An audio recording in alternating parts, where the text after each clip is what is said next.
4D Macaw with opening wing acrylic nail art tutorial by Hotpinkzebrapolish. Hi guys, in today's video I'm going to show you a really cool 4D macaw nail inspired by these guys up behind me that are absolutely gorgeous and super talkative and quiet right now, but just beautiful, beautiful birds. And so this is a 4D macaw nail, like I said, that the wings open up. I have been thinking about this one for quite a while. It's been on my list for probably over a year and just something that I've just been kind of pondering. So hopefully, I hope you guys like this, and don't forget to click subscribe to see all my future videos as well. So I'm going to begin with an overlay of just a sparkly white acrylic, and depending on how long your nail is, kind of depends on how big your macaw can be and if you want it to extend past the nail. So for my macaw, his body took up pretty much the length of the nail, and then the tail extended past that. So as you can kind of, figure that out for yourself, but you can know that you probably won't do more than the tail off the nail. So just if you use a shorter nail, just know that you're going to have a smaller macaw. So file the nail into shape with your E-file after you have encased it with a layer of clear acrylic. And I start out with a coarse bit to remove any bulk, and then I'm going to go through and use a much smaller bit just to remove any bulk and get it nice and, thin and pretty and all that good stuff, and really smooth and easy to work on top of too. And this is a nail that, because the red is such a pigmented color, you may want to apply a layer of gel top coat or gel sealer prior to sculpting on top of it if you're worried about staining. I figured I'd probably be okay, so I didn't bother with that, but that would be an option if you are worried about the red acrylic staining that pristine white background at all. So now with red acrylic, as I have mentioned, I'm going to begin sculpting out my macaw, and I began with the head almost at the cuticle, not quite there, just a little bit down from that, and then I'm going to extend his body almost, like I said, almost to the tip of the nail.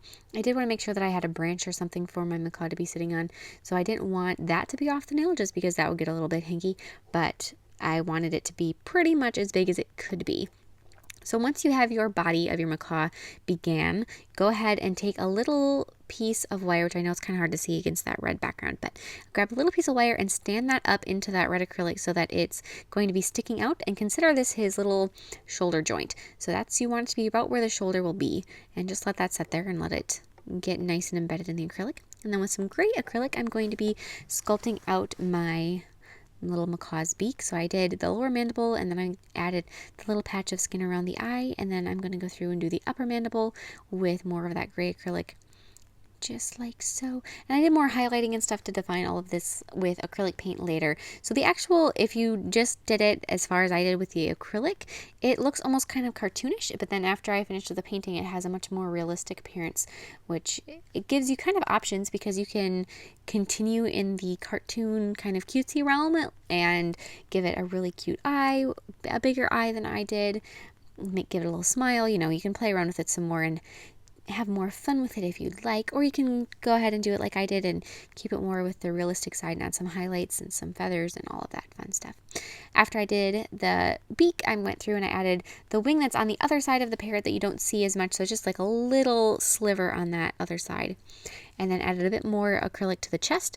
And now in a nail form backing, I'm going to be sculpting out some tail feathers. So I started with red acrylic, laid that down in the nail form backing. Since he is turned to the side, one side of your tail feather little section there should be fairly straight and just go right down, and the other side can be a little bit lumpy bumpy for the various feathers. I also add a little bit of blue acrylic into the center, and then I'm going to attach this to my nail with some red acrylic. It may have set quicker and been a little faster to use nail glue, but if any of you guys have heard my opinion on nail glue, you'll know why I did not do that. And then I'm going to take some brown acrylic and add that branch like I mentioned for my beautiful little birdie to be sitting on. So just add some, like I said, brown acrylic, but since this is, macaw can be sitting on all sorts of circular things. It wouldn't have to be brown. You could do something kind of cool. You could maybe do yellow just to make a little bit more of that primary color in there, because a lot of the yellow gets kind of hidden in this design. So if you wanted to bring more of that in, it could be sitting on a yellow branch.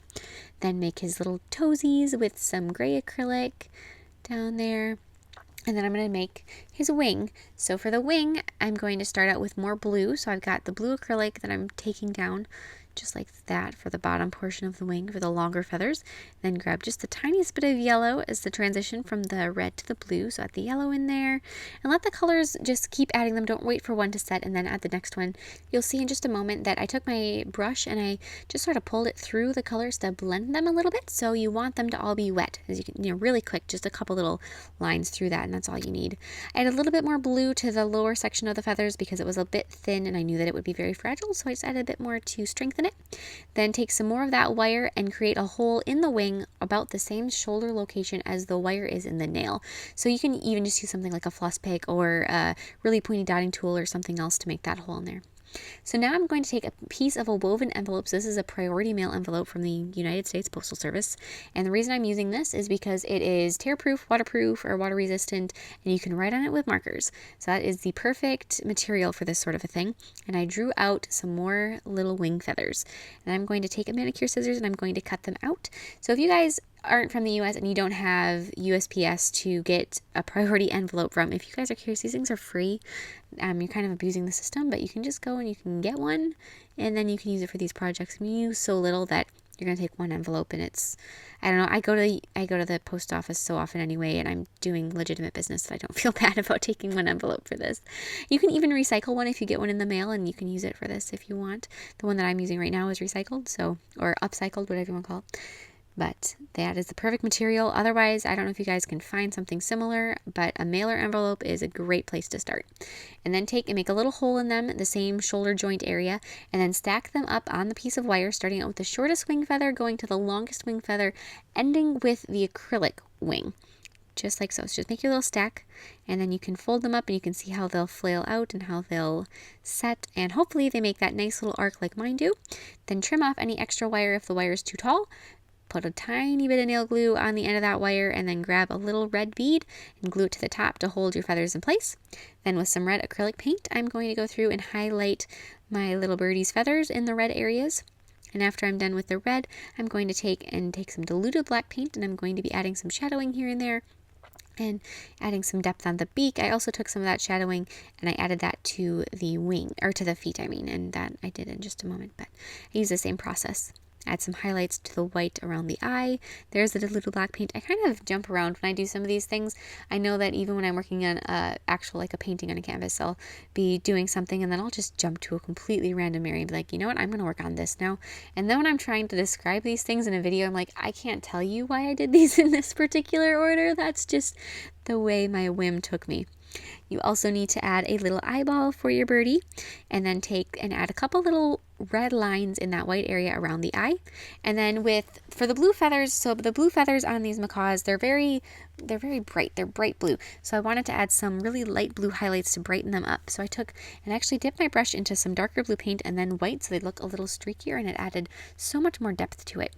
I also highlighted the little yellow wing feathers on the wing, and then I think I'm all good, and I'm going to apply some gel sealer over the background, let that cure, and after that is all done, I'm going to apply matte top coat over my macaw, and he is all done. And this is, I know I say this way too often, but this is one of my absolute favorite designs.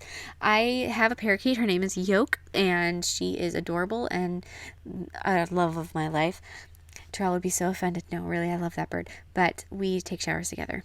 Probably too much information there. Anyways, I love macaws and parakeets and cockatiels and cockatoos and any feathered friend. So I hope you guys like this as much as I do, and please share any recreations with me on Facebook or Instagram. I'd love to see them, and I will see you in my next video. Bye!